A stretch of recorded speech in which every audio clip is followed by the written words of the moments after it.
دے تل بہیگی روان بھی زوانی لگسین دے تل بہیگی روان بھی کونکار بھی نو پیمانا دا انسان بھی عزتمند و امیدن کو زوانان او نوجوانان دا ہر یو ملت ستنی ستوری او مینار بھی نوجوان دا ہر جماعت مضبوطی او خلالی نوجوان دا بدلون اصلی خوراک بھی دا دے دا وجنا تاریخ اگو رئی چکل ہم پا قوم پا ملت او پا دین باندے سخت وقت راغلے دے او قوم دین او ملت تا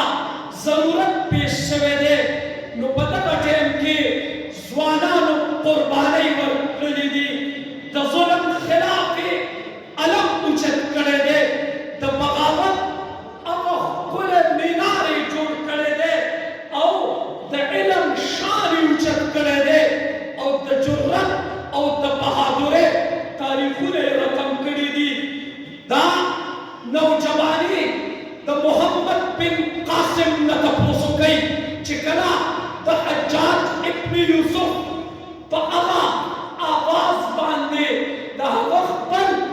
دا طرز میں محمد بن قاسم را پاسے دا او دہن پا تاریخ یودا سے جنڈا ادرولا چہ دا اسلام او دا دین علم تر ہمیشہ تر قیامت پورے ادرولو دا دے دا وجنا نوجوان دا وقت تاریخ دے نوجوان دا وقت مینار دے نوجوان دا علم شمی دی نوجوان دا بہادرے دا جرت او دا استقلال رون دی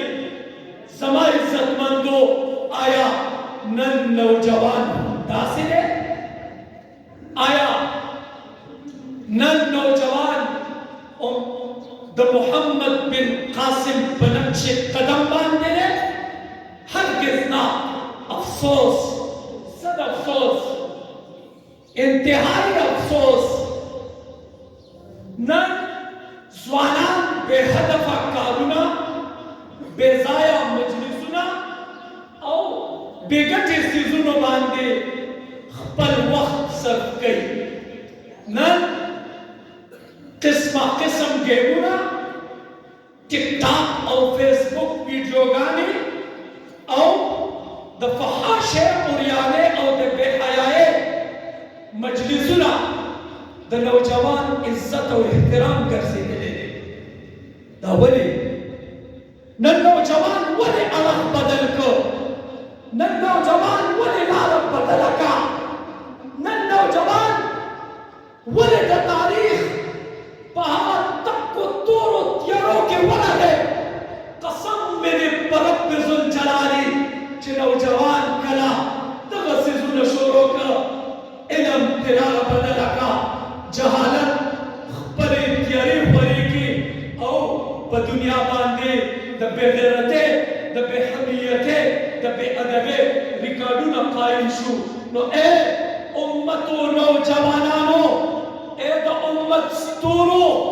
اے دا وقت بہادرو اے دا وقت شجاع او انتہائی ایماندار خلقو را پاسی گئی خپل طاقت اوپی جنے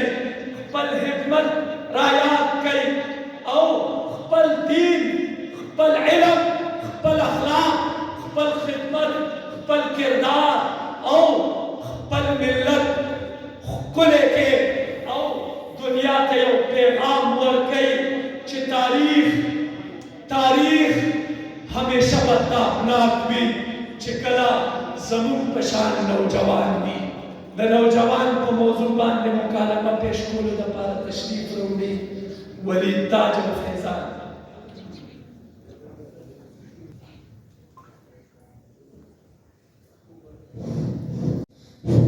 السلام علیکم ورحمۃ اللہ وبرکاتہ۔ وعلیکم السلام ورحمۃ اللہ وبرکاتہ۔ فیضانہ عبور سنگ گئی اور چل گئی نہ پر جہان کی خکار نہ پر جرکی خیر مونتا ضرورا بس یاران دوستان سره مصروفه یم کله یو خوا کله بل خوا اخو ټیک ده خو الله د مخکل ځواني درکړه ده دې ځواني قدر وکړه ځواني بس قدر منا بس وخت بیبي کی با تو خدا سوای خو په اسلام او معاشره کې د ځوانانو څومره لوی کردار دی او ته وایې چې بس وخت تیریږي به ها بیا ما پوهه کا چې ځوانانو څه کردار دی په ځوانۍ کې د ابراهیم علیه السلام کردار وګوره چې د مشرکانو د شرک او د کفر اړې وران کړې اصحاب کهف د ځوانانو کردار وګوره چې د ظالم بادشاه مخکې د حق خبره وکړه او په ځان یې سختۍ تېرې کړې او زموږ پیغمبر محمد مصطفی صلی الله علیه وسلم څومره په ایماندارۍ سره خپله ځواني تېره کړې ده ټیک ده جی خو ما په دې پوهه کې زه به خپله ځواني کې څه ذمه داري وکړم د ټولو نه اول ذمه داري د خپل مور او پلار خدمت دی چې مور او پلار دې خوشحاله وي نو ژوند به او آخرت به دې ښکلی وي او الله به خوشحاله وي بیا د مشرانو عزت او خپل وخت قیمتي کړه ځکه چې حضرت محمد رضی الله تعالی عنه فرمایي چې زه یو ځوان په کار روزګار ووینم نو زه خوشحاله شم او چې کله یو ځوان سره هنر نه وي نو هغه زما د نظر نه پرېوځي ولې تا ضروره خبرې خو ټولې صحیح دي زه ټوله ورځ فضول ګرځم نه د دین یم نه د دنیا او کنه الله څومره ښکلې ځواني درکړې ده په دې ځوانۍ کې د الله عبادت کوه الله به د قیامت په ورځ په سخته ګرمۍ کې د خپل عرش سوري د لاندې ځای درکړي او الله رضا کړه او د الله د نافرمانۍ نه ځان وساته ولې تا ضروره ستا دا خبرې بالکل ټیک دي خو زه کوشش کوم چې ستا پرې خبرې باندې عمل وکړم بس الله دې ستا او زما دا ځواني خپل دین کې ولګوي او الله به د خپل دین لپاره قبول کړي انشاءالله اوس به زه پنځه وخته لمونځ د جمع سره کوم او بل دا روژه را روانه ده د روژې سره سره به د تراویح اهتمام کوم د موبایل سره بایکاټ کوم او د فضیلتونو نه ځان ساتم بس الله دې په دې خبرو د عمل کولو توفیق راکړي